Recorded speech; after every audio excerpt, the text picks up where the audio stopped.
अपने तबस्सुम टॉकीज को जरूर कीजिए सब्सक्राइब और बेल आइकन दबाना ना भूलिएगा। आदाब, नमस्कार, सत श्री अकाल। दोस्तों, मैं हूं हुशांग गोविल, आपकी अपनी तबस्सुम जी का बेटा, और आप देख रहे हैं तबस्सुम टॉकीज।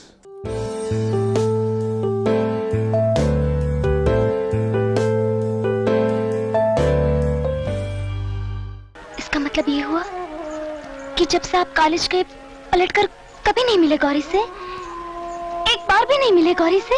मैं तुम दोनों को वहाँ देखकर सारी सिचुएशन समझ गई थी, इसलिए तो ये रिश्ता हमने मांगा है। दोस्तों, आज इस एक्ट्रेस के बारे में मैं आपको बताने वाला हूं।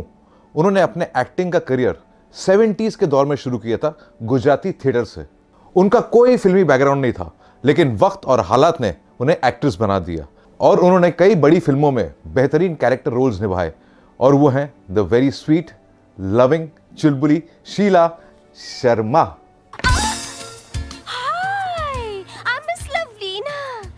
डिनर पर आऊंगी, ब्रेकफास्ट पर जाऊंगी, और अगर जिद करोगे तो लंच पर भी रुक जाऊंगी। देव, कहो ना प्लीज। देखिए, दरअसल आज मेरा एकादशी का उपवास है। भगवान का दिया हुआ सब कुछ था उनके पास, पूरा परिवार अमेरिका में है। समझ में नहीं आता उन्होंने ऐसा क्यों किया। यहाँ पर जरूरत की सारी चीजें हैं, फिर भी कुछ चाहिए तो पास ही मेरा घर है। मैं सुबह आकर माँ जी को हॉस्पिटल लेकर जाऊंगी। ओके?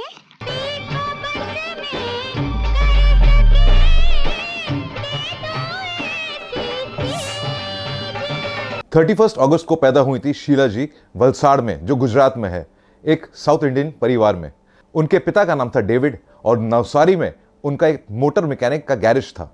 शीला जी की मां का नाम था लूसी और वो एक हाउसवाइफ थी। शीला जी की एक बड़ी बहन भी है और उनका नाम है शैल। शीला जी ने अपनी स्कूलिंग की वलसाड़ के saint Joseph convent high school से। जब वो सिर्फ 12-13 साल की थी, तब उनकी जिंदगी में एक बहुत बड़ी ट्रेजेडी हुई। उनके पिता अचानक इस दुनिया को छोड़कर चले गए। उनके जाने के बाद घर चलाना बहुत मुश्किल हो गया, क्योंकि वो इकलौते अर्निंग मेंबर थे। शीला जी को समझ में नहीं आ रहा था कि वो क्या करें। तब उनके फैमिली फ्रेंड्स ने उन्हें एडवाइस दी कि वो मुंबई जाएं और वहां एक थिएटर ज्वाइन कर लें और साथ ही साथ अपनी पढ़ाई भी कंप्लीट कर लें। चुनांचे शीला जी ने ऐसे ही किया। 1977 में वो मुंबई आ गई और सिद्धार्थ कॉलेज से लॉ की डिग्री हासिल की, और साथ ही साथ उन्होंने एक गुजराती थिएटर ज्वाइन किया और उसमें कई प्लेस किए। दोस्तों, हम आपको ये बताएं कि शीला जी को डांस करने का बहुत शौक था, इसलिए मुंबई आने के बाद उन्होंने बाकायदा डांस की ट्रेनिंग ली डांस गुरु गोपी कृष्ण जी से। शीला जी का एक्टिंग का करियर शुरू हो गया और 1980 में उन्हें एक दूरदर्शन के सीरियल की ऑफर मिली। सीरियल का नाम था एक कहानी। इस सीरियल की वजह से उन्हें अपना पहला हिंदी फिल्म में ब्रेक मिला 1982 में। शीला जी की खुशी का ठिकाना नहीं रहा, क्योंकि ऑफर था राजश्री बैनर से और उनका रोल भी बहुत अच्छा था। फिल्म का नाम था नदिया के पार, जो आई थी 1982 में। हीरो थे सचिन पेलगांवकर, हीरोइन थी साधना सिंह, और इस फिल्म में शीला जी के कैरेक्टर का नाम था रज्जो, जो बहुत पॉपुलर हुआ। है ना, नौटंकी की नई किताबें लाए हैं, इसमें हमने बहुत बढ़िया किस्सा पढ़ा है। सोचा था चलते चलते तुम्हें सुनाएंगी। तो ऐसा करो, हमारे साथ चलो चौबेपुर। अच्छा। नदिया के पार सुपर डुपर हिट हो गई और इसके बाद लोग शीला जी को रज्जो के नाम से ही बुलाने लगे। इसके बाद उन्होंने राष्ट्रीय प्रोडक्शंस की कुछ और फिल्मों में काम किया, जिसमें से एक थी अबोध, जो माधुरी दीक्षित की डेब्यू फिल्म थी, और लोगों का यह कहना था कि शीला जी माधुरी दीक्षित से ज्यादा खूबसूरत लगी हैं। और अबोध आई थी 1984 में। तू तो मेरा हाल पूछने मेरे ससुराल नहीं आई, इसलिए मैं ही चली आई। तेरे वो भी आए हैं क्या? हाँ, आए हैं ना, और तेरे ससुर जी के साथ बैठकर बतिया रहे हैं। लगता है पहली मुलाकात में दोनों में सच्चा प्रेम हो गया है।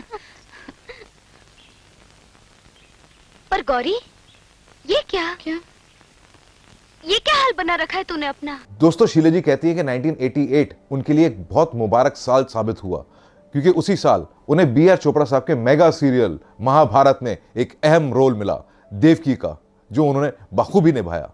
अरे तो इसकी हत्या क्यों करते हो भैया? मेरी हत्या कर दो, ना रहेगी देवकी, ना ही जन्मेगा उसका 8वां पुत्र। मुझे अपना बच्चा दे। नहीं भैया, मैं कहता हूँ बच्चा दे। नहीं भैया। महाभारत के बाद there was no looking back for Sheela ji. उन्होंने टीवी सीरियल्स के साथ साथ कई फिल्मों में बेहतरीन रोल निभाए। वो कहती हैं कि मैं फिल्मों में आई थी सिर्फ काम करने के लिए, क्योंकि मुझे बस अपनी फैमिली को सपोर्ट करना था। मैं कभी हीरोइन बनना नहीं चाहती थी। हीरोइन बनने में बहुत लिमिटेशंस हो जाती हैं, जबकि कैरेक्टर रोल्स में अलग अलग किस्म के रोल निभाने का मौका मिलता है। और उनमें से कुछ फिल्में थी घातक, यस बॉस, मन, दरार, हमराज, भूत अंकल, चोरी चोरी चुपके चुपके, हम साथ साथ हैं, चलो इश्क लड़ाए और अजनबी। तुम्हारी इतनी हिम्मत, मुझे 3 बार चूमा। अरे एलपी, एलपी। हाँ की होया? बीबी ने मुझे 3 बार चूमा। मैं लुट गई, मैं बर्बाद हो गई। मैं तो 7th स्टैंडर्ड तक पढ़ी हूँ, लेकिन ये डबल ग्रेजुएट है। घर के सारे कामों में बहुत होशियार है। ये समोसे, कचौरी, पकोड़े, मिठाइयाँ सब इसी ने बनाए हैं। दोस्तों, शीला जी ने हिंदी फिल्मों के साथ साथ कई रीजनल फिल्मों में भी काम किया है, जैसे भोजपुरी, कन्नड़ा और गुजराती। और खास तौर पे उनकी एक गुजराती फिल्म आई थी सती तोरल, जिसमें उन्होंने टाइटल रोल प्ले किया था। સાંભળનારને મન આખ્યાન હશે, પણ મારે મન તો હત્યા વેદનાની વાત। સભામાં બેઠેલા પુરુષોને હું પૂછું છું, જવાબ આપશો? જુગારમાં પુરુષ પોતાની અર્ધાંગિનીને હારી જાય, આ ક્યાંનો નિયમ, કઈ નીતિ, કયો ન્યાય? ये फिल्म सुपर हिट रही और उन्हें गुजरात स्टेट की तरफ से बेस्ट एक्ट्रेस का अवार्ड भी मिला। दोस्तों, शीला जी ने राष्ट्रीय प्रोडक्शंस की काफी फिल्मों में काम किया। उसी दौरान उनकी मुलाकात हुई FTII के ग्रेजुएट और फिल्म डायरेक्टर और प्रोड्यूसर सुभाष शर्मा से। दोनों में प्यार हुआ और दोनों ने 1989 में शादी कर ली। दोनों की एक प्यारी सी बेटी है और बेटी का नाम है मदालसा। वो भी एक कामयाब हीरोइन है। उन्होंने कुछ हिंदी फिल्मों में और साउथ की कई फिल्मों में काम भी किया है। मदालसा ने शादी की है मिथुन चक्रवर्ती और योगिता बाली के बड़े बेटे के साथ, यानी महा अक्षय चक्रवर्ती, जिसे हम प्यार से मीमो कहते हैं। दोस्तों, शीला जी को मैं कई सालों से जानता हूं। मैंने उनके साथ कई टीवी प्रोजेक्ट्स में काम किया है। वो बहुत प्यारी और लविंग नेचर की हैं। और बड़ी अम्मी, एक बात और, इस सारी बातों का जिक्र आप किसी से मत कीजिएगा। जो भी बात करनी है शाम को घर लौटने के बाद करिएगा। ओके? ठीक है। और कल सुबह 9 बजे तैयार रहिएगा। ओके? ठीक है। आइए। चलो। दोस्तों, आजकल शीला जी मुंबई में रहती हैं अपने पति के साथ। वो फिल्में भी कर रही हैं, वेब सीरीज भी कर रही हैं। वो कहती हैं कि मैं टैलेंटेड थी, एक बेहतरीन डांसर भी थी, लेकिन फिर भी मुझे वो मकाम नहीं मिला जो मुझे मिलना चाहिए था। और ये भी कहती हैं कि शायद मेरी किस्मत में यही लिखा था। वो ये भी कहती हैं कि हर आदमी को एक्सेप्ट करना चाहिए कि वक्त से पहले और किस्मत से ज़्यादा किसी को कुछ नहीं मिलता है। तो दोस्तों, ऐसी बातें भी मैं आपके साथ शेयर करता रहूँगा। आप बस देखते रहिए तबस्सुम टॉकीज, करते रहिए लाइक, शेयर और सब्सक्राइब।